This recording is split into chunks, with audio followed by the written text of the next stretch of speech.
Okay, so we're diving back in, and you guys have really thrown us a curveball this time Oh, yeah. with this whole ego thing. Yeah. And especially Ryan Holiday's Ego is the Enemy, which a lot of you have sent in. So It's a good one.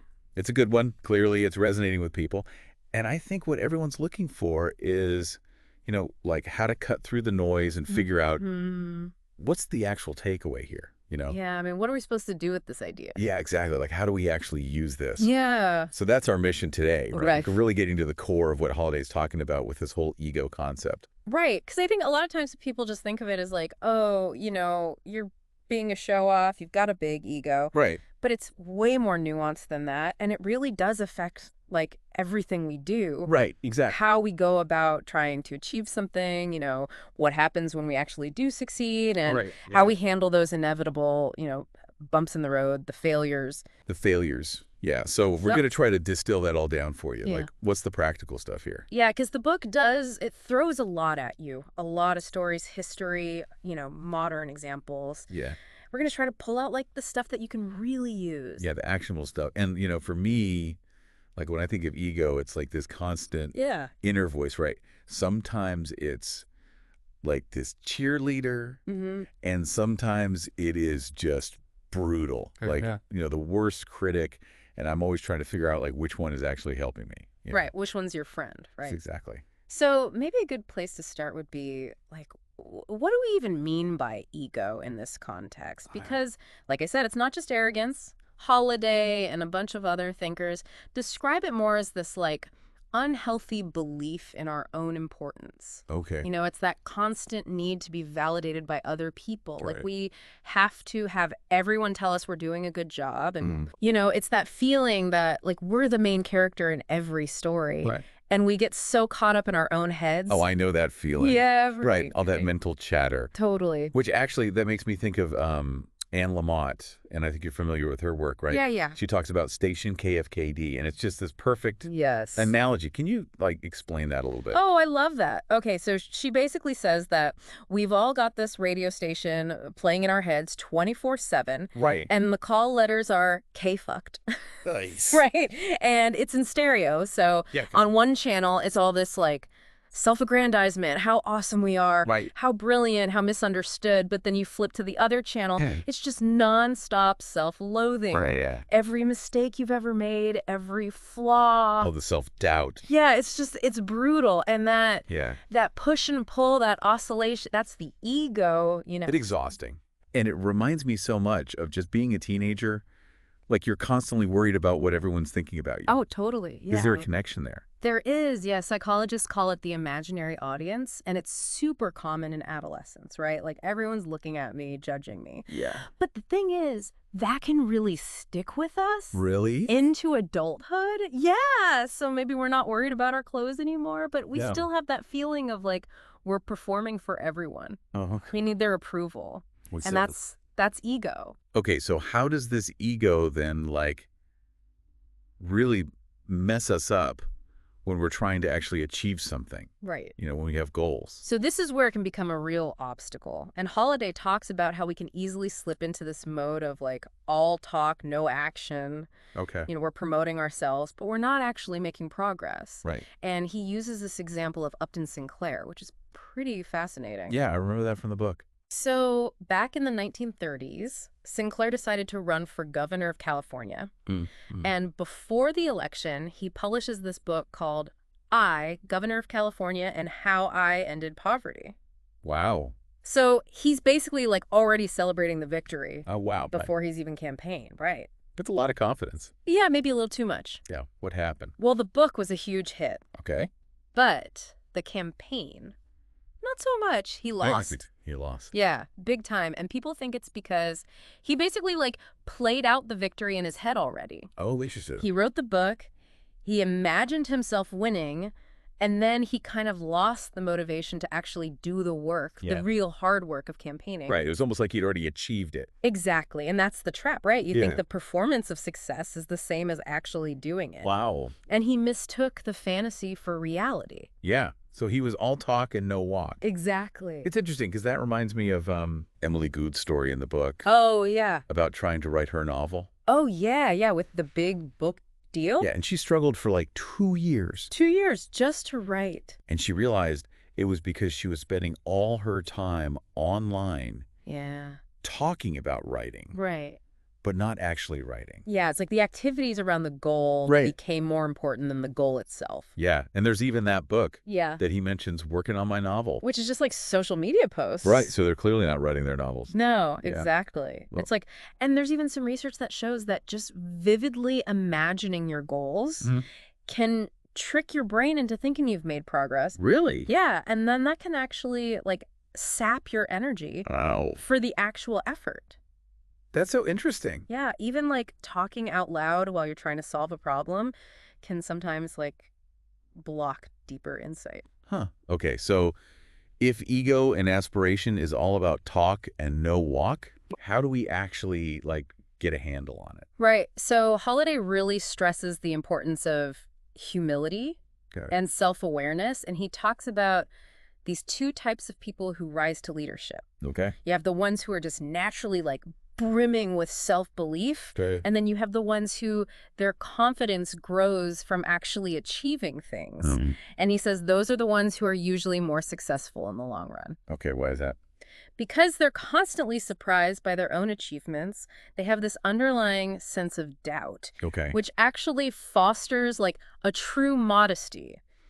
The Greeks called it moderation. Okay. It's like a poise that comes from earned confidence. Yeah, so it's not like they're pretending. No, it's not an act. Yeah. Okay, that makes sense. And the book also talks a lot about like the student mindset. Yes, absolutely. And that's a great way to keep your ego in check. Because when you're a student, you automatically acknowledge that you don't know everything. There are people who know more than you. You have to defer to your teachers, your mentors. And that puts a limit on your ego. So it's like you're constantly learning.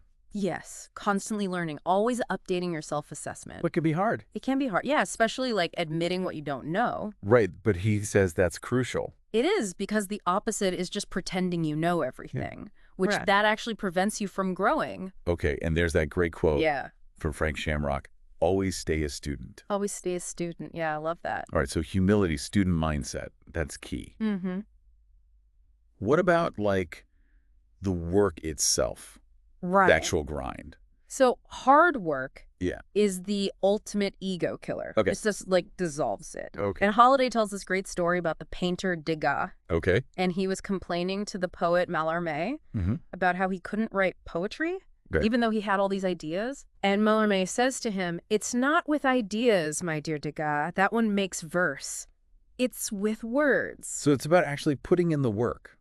Exactly. It's not enough to just have ideas. Right. You have to actually do something with them. And he makes this distinction between a professional and a dilettante. Yeah. So the professional is the one who puts in the work. Right. They're diligently trying to like recreate experience, you know? They're taking those ideas and making them real. And the dilettantes just kind of... They're just flitting around from one idea to the next. Okay, so like, give me an example of someone who really embodies that work ethic. Okay, so you've got someone like Bill Clinton, who for decades, he was meticulously building his network by writing handwritten notes. Handwritten notes, to people. Wow, that's dedication. It is. Or you think about Bill Bradley and his legendary practice routine for basketball. Like, these guys weren't just coasting on talent. They were putting in the hours, the unglamorous hours. Yeah, so it's not fake it till you make it. No, it's about building real competence. Through sustained effort. So it's about delaying gratification, investing in the process. Yes. Not just the outcome. Exactly. And Holiday argues that that's where real growth comes from. It's focusing on the work itself. Even when it's hard, even when it's not rewarding in the short term.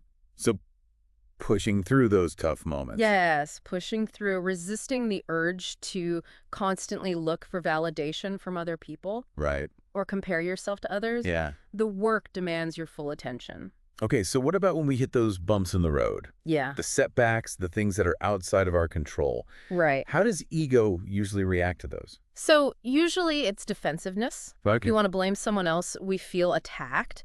And Holiday uses this really powerful example of Jackie Robinson, Right. the first African-American in Major League Baseball. The amount of racism and hostility he faced was just incredible. It's unimaginable. And his ability to not let his ego take over, to not respond with anger to every injustice, Right. was crucial to his success. So he had to prioritize the mission. Yes, the mission over his own feelings. Wow, and it's such a contrast to someone like Ted Williams, Yes. who, as a white player, felt entitled to. Yeah, he could lash out at fans. Right. Robinson's couldn't do that. Right. Any display of anger could have derailed his whole career. Wow. And the entire integration movement. So it's bigger than him. Exactly. And there's also that great story about the fighter Bass Rutten. Oh, yeah, he would write R on his hands. To remind him to restrain himself. Restraint. Yeah, to not let his ego dictate his reactions. Yeah, so enduring those unfair treatments without letting your ego take over. It's so important, and it's also important to stay focused on your own efforts. Right. Don't get caught up in what other people are doing, their successes, their advantages. Yeah, that's when you start comparing yourself. And that just breeds resentment, Right. which is another ego trap. Yeah, so the focus should always be on your own progress. Exactly. And your own internal standards. Your own standards, yeah. Okay, let's shift gears a little bit and talk about ego in leadership. Okay. How does that usually play out? So ego in leadership can be really toxic. Okay. And the book contrasts General McClellan during the Civil War with leaders like Lee and Stonewall Jackson. Okay. So McClellan was very ego-driven. Okay. He was indecisive. He was constantly worried about not having enough resources. And it actually cost the Union a lot of opportunities. So he was too focused on himself. Yeah, he was bogged down in his own anxieties. Wow. And then there's General George C. Marshall. Yeah, he actually refused to keep a diary during World War II.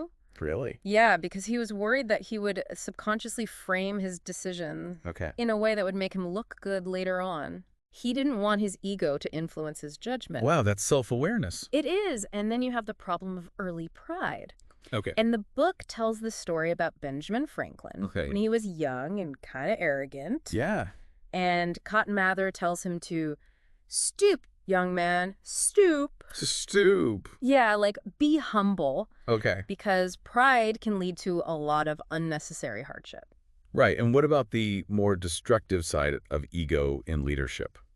So you have things like paranoia, micromanagement, surrounding yourself with yes men. Okay. And the story of John DeLorean's car company is a perfect example of how ego can just blind you to reality and lead to disaster. And the book also talks about the disease of me. Yes, where leaders prioritize their own ego above everything else. Okay, and then there's General Marshall again, who was offered command of D-Day. Right, which would have been a huge honor. Yeah. But he deferred to Eisenhower. Wow, so he put the mission above his own ambition. Exactly. That's true selflessness. It makes you think about taking that longer perspective. Yeah. Looking beyond our immediate concerns. Right, because ego tends to make us think that our current problems are uniquely important. Right. But Holiday wants us to step back and consider the vastness of time. Right. All the generations that have come before us and will come after us. That's a humbling thought. It is. And there's this idea that you could connect Barack Obama to George Washington through just 6 personal connections. Really? Yeah, across centuries. Wow. And leaders like Angela Merkel, who's known for her patience, her methodical decision-making. Yeah. She embodies that long-term perspective. That's interesting. And the book suggests that true success often involves like a quiet dedication, focusing on substance rather than the spotlight. Okay, so no matter how grounded we are, we're all going to face failure at some point. Right. How does ego usually deal with that? So ego takes failure personally. It leads to defensiveness, blaming others, self-pity. And Holiday tells this amazing story about Katharine Graham, who unexpectedly became the leader of the Washington Post. Right. And she faced immense pressure, especially during Watergate. Yeah. And her strength wasn't arrogance, it was quiet determination and a commitment to the newspaper's mission. So she was able to put her ego aside. Exactly. Wow. And he says that failure often comes uninvited. Yeah. But it's our ego that lets it take root. Yes. And cause more damage. Right. So instead of dwelling on the past or worrying about the future, the focus should be on the next step. Okay. Like Booker T. Washington said, cast down your bucket where you are. Use what you have. Exactly. In the present moment. Yeah. That brings us to effort. And those internal standards that we set for ourselves. Right. Focusing on what we can control. Okay. And the book gives us this example of Belisarius. Who was he? He was this brilliant Byzantine general. Wow. And despite all his military successes, he faced a lot of ingratitude, even punishment from the emperor. Wow. But he still acted with integrity. So he stayed true to himself. Yeah, he found satisfaction in doing what he thought was right. Regardless of the outcome. Regardless of the rewards, the recognition. Okay, so it's about finding pride in the effort itself. Yes, detaching from the need for external validation. And the book talks about the indifferent spectator. Right, which is like this internal benchmark. Okay. You're judging yourself against a higher standard than just what you can get away with. So it's about striving for genuine improvement. Yes. Okay, last but not least, how does ego contribute to negativity and bitterness? So ego tends to hold on to grievances. Okay. It fuels resentment, even hate. Okay. And the book uses this example of William Randolph Hearst. Yeah. And his campaign against the film Citizen Kane. Right. He felt personally slighted by the film. Okay. And he launched this whole vendetta, which actually just made the film more famous. Oh, wow. So it backfired. Completely. Ah. And that's the paradox of hate. Okay. It consumes the hater more than the target. Yeah. And leaders like Frederick Douglass, Barbara Jordan, Martin Luther King Jr., they understood this. Yeah. They advocated for love, empathy, understanding. Yeah. Like King said, hate at any point is a cancer that gnaws away at the very vital center of your life. Powerful words. So we have to let go of those grudges. Yeah. We can't be consumed by perceived injustices. Right. So the path forward involves cultivating that inner strength. Yes. And sense of purpose. Exactly. Independent of what other people think. Independent of external validation. Okay. Difficulty is a part of life, but it can lead to wisdom and growth. Okay. And the book talks about these Fight Club moments, which are like these disruptive experiences that force change. Right.